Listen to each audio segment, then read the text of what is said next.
Akhirnya mereka mengetahui bahwa letak persembunyian Sisingamangaraja yang ke-12 berada di desa Sionom Budon.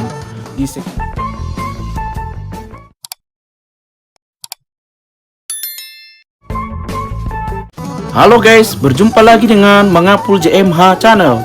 Pada video ini, kita sedang berada di Kompleks Pemakaman Makam Pahlawan Sisingamangaraja yang ke-12. Makam Pahlawan Sisingamangaraja yang ke-12 terletak di kota Balige, tepatnya di desa Silalahi Pagar Batu.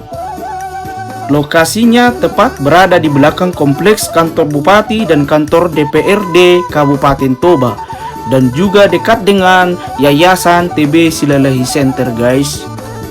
Berdasar dari sejarahnya guys, Sisingamangaraja yang ke-12 memiliki nama asli Patuan Bosar Sinambela dengan gelar Opu Pulo Batu, dan berkedudukan di daerah Bakara yang saat ini merupakan bagian dari Kecamatan Bakti Raja.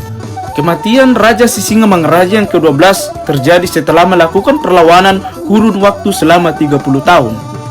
Ketika itu pemerintah Belanda mulai mengalami kerugian besar dan menyusun siasat untuk menghancurkan Sisingamangaraja ke-12 beserta dengan para pengikutnya sesegera mungkin.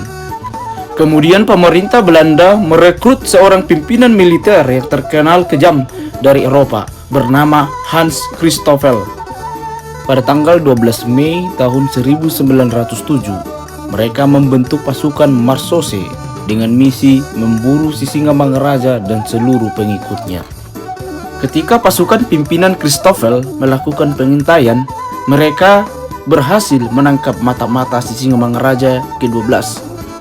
Setelah melakukan interogasi disertai penganiayaan, akhirnya mereka mengetahui bahwa letak persembunyian Sisingamangaraja yang ke-12 berada di desa Sionom Budon, di sekitaran Aek Sibulbulon, di dalam sebuah gua yang berada di area perbukitan yang memiliki jurang yang dalam. Kemudian pasukan Marsosai yang dipimpin oleh Christoffel itu melakukan penyergapan dengan membentuk 3 kelompok yang bergerak maju menuju ke dalam gua tersebut. Tembakan demi tembakan dilakukan oleh pasukan Christoffel ke depan gua, dan terjadilah saling serang menyerang yang mengakibatkan banyak jatuh korban jiwa dari kedua belah pihak. Dan perlawanan tersebut berakhir pada tanggal 17 Juni tahun 1907. Raja Sisingamangaraja yang ke-12 dan 3 anaknya, yakni Patuan Nagari, Patuan Anggi, dan Lupian, mengalami kematian yang tragis dalam misi penyerbuan itu.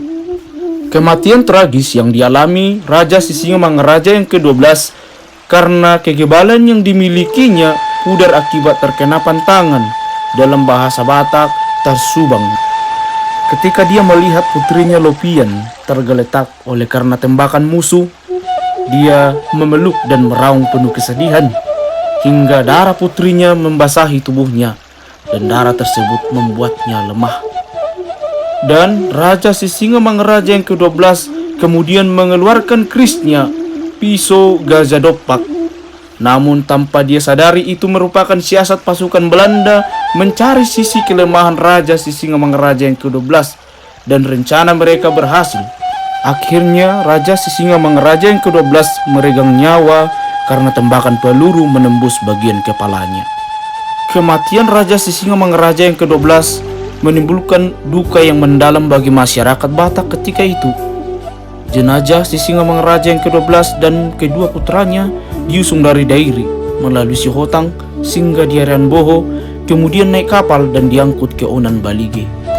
Dari Onan Balige, jenazah Sisingamangaraja yang ke-12 dan kedua putranya yaitu Patuan Nagari dan Patuan Anggi dibawa dan dikuburkan Belanda di Tangsi Tarutung. Setelah Indonesia merdeka, maka pada tahun 1953, makam pahlawan Sisingamangaraja yang ke-12 dan kedua putranya dipindahkan ke makam pahlawan nasional yang ada di Soposurung Balige. Dan pada tanggal 19 November tahun 1961, pemerintah Republik Indonesia menganugerahkan gelar pahlawan kemerdekaan kepada sang raja, Raja Sisingamangaraja yang ke-12.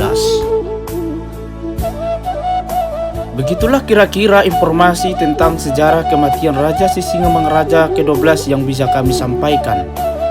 Apabila ada dari perkataan kami yang salah, kami memohon maaf.